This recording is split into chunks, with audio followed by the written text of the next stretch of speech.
Hi, and welcome to MQW Driving School YouTube channel. We're back again with our 17 competencies we are studying now for ADI Part 3 or standard checks. It's the same marking sheet for both of them. So last time we was talking about the lesson planning. It's like a one heading. Then we was talking about the risk management, other heading. Before we start to the risk management, we was talking about what is the risk. So now we're going to the third heading, which is called teaching and learning strategy. You're the teacher, they are the learners. So teacher and learner strategy, or teaching or learning strategy. So we will go to the numbers like line by line separately, but before, like a risk management, what is the risk? Same way we have to understand what is the teaching and learning strategy means. Okay, I'm going to read some sentences from the paragraph we have in the Gordon website. I will share this with you in the end as well, and I'm going to explain you one by one. So number one I'm going to explain is teaching learning strategy. The important thing to remember when considering teaching and learning styles is that it is not just about coaching. So what it means, sometimes what the PDI is doing, they just try to teach all the time, and somebody sometimes tell them, oh, you have to do Q&A, let the student prompt, because they don't like to have a beginner. They want to see partly trained, so prompt level, or independent level, like that. So what you have to remember is not always about Q&A, it's not always about teaching, it's not about always telling. You need to find the balance. You need to know the student ability and experience. Then you understand, this time I need a coaching like Q&A technique, this time I need to prompt, this time he need me. So what I'm going to do, I'm going to tell him, I'm going to instruct him directly. Or this time he don't need my help because we had agreement, I'm going to leave him independent. So there should be a balance strategy of all three levels: guidance, prompt, independence. Okay, so it is not always about prompt, or it's not always about Q&A. Okay, it is about the client-centered learning. So keep the client in the center zone of the learning. What he's learning from you, that is the main center, should be in your mind. It's not about your test, it's not about your teaching, it's about what he's learning from your teaching, how it can help him. Guidance, prompt, independent, let him do it, let me encourage, whatever, that's your teaching. So always think about the client. Okay, it's called client centered technique you use on the time, on the scenarios. Okay, now our judgment should be about whether the PDI, that the examiner speaking on the behalf, that what they are judging, what they want to see in the PDI, that can the PDI help the pupil to learn in an active way. It's not like you getting a dull student, he don't want to speak with you, you saying him, do you have any question, and he's telling you no. Okay, then you say, oh, do you want to ask me something? No. Okay, what you should do in this situation before move off? I'm not sure. So that means he's not so active learner, and then maybe you are not using your active technique to teach him. So as an examiner, what we want to judge, that you as a PDI or ADI make your student encourage to be active, to take a part in the learning, because it's teaching and learning. If you're just teaching is not learning, then it's not a two-way thing, then it's not something they want to see. They want you to make him awake, take interest in the learning, give him opportunity to ask you questions, encourage him to ask you a question, encourage him to speak about their fears, about their thoughts, about their suggestions, whatever. Active learning should take place. Okay, that's what the examiner want to see in PDI and ADI test, part 3 and standard check. Also remember the instruction based around the core competencies. So what is the core competencies? Core competencies is the old format which still used, is not written down in your 17 competency mark sheet, but old style is called core competency style. That means you let the student do something independent maybe, then you watch his fault, then you pick the fault, identify the fault, then you pull over as safe place as quick you can, then start analyze the fault, let them speak first, take the part in the learning, let them come out with the fair and options, whatever they done it, one why, and how they can save it for the next time. Do your input, come with the remedy and solution together, then go for the practice again, and when they do it better, then you think of giving them a praise and feedback. And if they can't do it, change your level of the learning. If you leave them independent last time, maybe you think of doing prompting this time. If they're going very low with the level, go to the teaching this time, or come to suggestion what best for each other, how you can do to learn better, then come with a solution. And then this is the point you may be thinking changing your plan of the lesson. So lesson plan change sometime now. You maybe have to forget about the old plan you started with outside the test center. Now you have to make a new plan to start from here, like a new lesson. And this lesson maybe you only have left with 15 minutes to do. So that is why core competencies are very, very important in teaching style. Okay, you must adopt it wherever you need it. And this is the common important thing examiner is looking in your test. And then examiner want to see you applying the core competencies in a very good way, systematic way, step by step properly, and you're thinking before doing something. Now, the next is we must not throw that away. Okay, so don't forget about this. So this is where you get mistake. So for example, you're letting the student independent, he's doing the mistake, you're not watching it, you're not identify it, you're not stopping the car, you're not analyzing the faults, you're not giving them a remedy, you're not doing a practice about it, you're not changing the plans, you're not changing the lesson, you're not changing the route. So that means you're throwing it away, you're not doing it at all. So you lose numbers straight away in teaching and learning strategy straight away. We are trying to increase the option available to the PDI. So the PDI should be take this in account to get a lot of options to teach the student in an active way, not just one, stick with one level. Not everybody is same. You can't teach the 100 student in the 100 time in the same style. Maybe you need to choose 100 style with 100 students.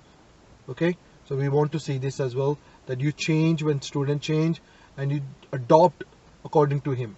Okay, you can't keep the same style of learning. Maybe you learned something from a long time ago, now you stick with the same old book, page by page you want to read. Sometimes you have to change your books. These days people are using the PDF formats of the teaching learning materials, not going to the books anymore. Sometimes people like to go with the pictures only, there's no reading, because that reading is already in the head of the instructor now, so he don't have to read it, he just explain the student without reading. That way he can engage each other more and they learn more actively. It's not just about reading from the book and wasting 10 minutes for that for no reason. Okay, coaching is a powerful extension of the range of options, but coaching is not only the style you should adopt. Choose all the different style and ready to adopt the style with the student needs and ability. So for example, if you ever get a person who have the disability and you're teaching the disability lessons, don't you have to adopt it according to their style, their way to do it? You can't stick with them to do this. They can't do it. So that's how you adopt it. That's their style. You have to teach them in their style. Okay. It is not an automatic replacement for any other existing one. So for example, if you're doing something like you already have a style to teach somebody from the day one, or if the student already clearly told you, I don't understand my left and right, but can you please use the hands to tell me left and right, otherwise I'm gonna be puzzle up and I'm gonna do this mistake because of my medical condition, anything. So that means from the day one you have the style to adopt with the needs of the student. Okay, then you have to continue with that. There will be many times when it is useful to use a coaching technique, which means Q&A, question answers, prompting, help him, giving them a hint and clues. Let them do the student by himself, active learning, rather than you tell him all the time. It's very important in a lot of places while driving, but you have to judge when I need it, when I don't need it. The principle that underpins coaching is that an engaged pupil is likely to achieve the higher level of the understanding, and that self-directed solutions will seem far more relevant. So the conclusion of the line, it is a proven technique that whenever people use the coaching level more, Q&A techniques more, prompting more, that way student get more active, because you're not staying too quiet and student think like he's doing everything okay, and then maybe you miss the fault or something, or you're going to pick a lot of faults. That means the student think like losing the confidence that I'm not doing good, I'm doing a lot of faults. So Q&A is the very best technique. It's very center. Guidance is low and leaving independence is high. So that's medium, prompting, Q&A. Wait, some help, no help. Some help, no help. Sometimes question, answer. Some clue, some suggestion. Some prompting, some guidance. Very level one. That way student will learn very actively, perform very better, confidence level go up, and learning will take place more best. So that's why we think of the client-centered learning more all the time. Okay.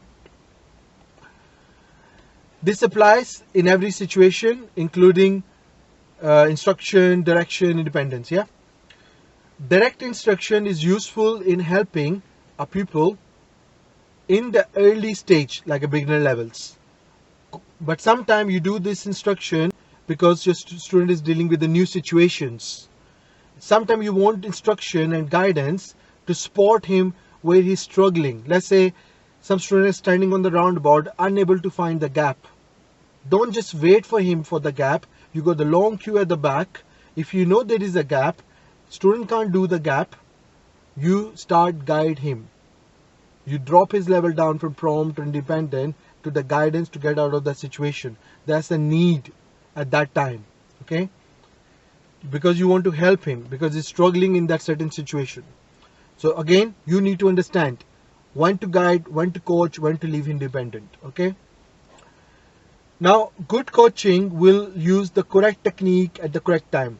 So if you are good PDI, good ADI, and you're watching the surrounding, watching the people action, then you should know when I need guidance, when I need prompting level, when I need a Q&A technique like checking his knowledge, and when I stay quiet, let him do it according to his ability and experience. So you need to develop when to shut mouth, when to speak.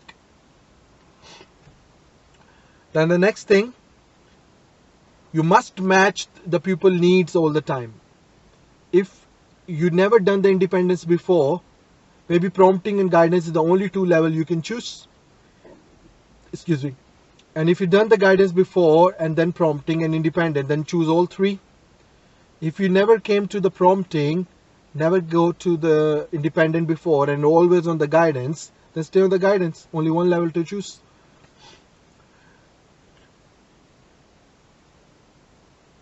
In some cases, the PDI may need to give direct instruction through a particular difficult situation. We just discussed this already. So be ready when you need to tell him what to do. Somebody asked me recently that I'm going on the part 3 lesson. Can I guide him? Because we already agree with the student that I'm going to prompt you. Don't you think the examiner going to think that I'm start guiding him? So no, if you struggling at that situation, which is a risky situation, like I said, roundabout, finding the gap or junction, judgment, meeting traffic, overtaking, then yes, you don't have time to talk about it. Guide first, then talk about it. That why it was important for me to change the level from prompt to the guidance on that situation, because then discuss, then come to the solution for the next time. But deal the situation first. If you do have the time, you can say, okay, I'm going to guide you from here. Follow my instruction, please. That means you give him a direct direction, and you're making a direct rule with each other that please follow my instruction from here now. And then you explain later. Okay. The instruction form part of the coaching process if the PDI then encourage the pupil to analyze the problem, why I have to stop you going independent, why I have to stop prompting you, guide you, then you must analyze the problem. It's the same thing, core competencies. You pick the fault, you pick the risk, you see the student is struggling. That is why you have to intervene. Coming from the independent to prompt to guidance back, I mean dropping the level down, is still classed as intervene. It's still intervene. Now, if you pick the fault, you intervene. Then you analyze. Then you find remedy solution. Then you go for the practice. Then in the practice, if you think you have to repeat it again, lesson adopt it. And then you think of the final remedy, final practice. When things go better, level change from guide to prompt to independent. And then you think of back to the old plan. Otherwise, stick with the same plan. So a lot of changing, but again, don't stick with one style. Ready to adopt your style in a different situations. Ready to adopt your way of teaching in a different situations, according to the student need and experience, as a past experience or present experience, present needs. Then student should be analyze his own problems and take responsibility for the next time from his learning. And good PDI and good ADI is the one who take the best opportunity to reinforce the learnings. So main thing is client center, core competencies, and level of changes. Watch actions, watch surroundings, and intervene and change the levels when you need it. Don't think you agree on prompting, you have to do prompting. Don't agree that you're going to leave them independent and you can't do the prompting anymore. If you need it, save the situation first, save the car, save the student, passengers, other people around you, talk about it, then discuss, then change the levels again, agree again, take the responsibility again. So a lot of things. This chapter is a very long chapter. Now this is the definition of teaching and learning strategy. After that, now we're going step by step on every line to discuss, so we know how we do it in the same orders. Thank you for watching. See you next time.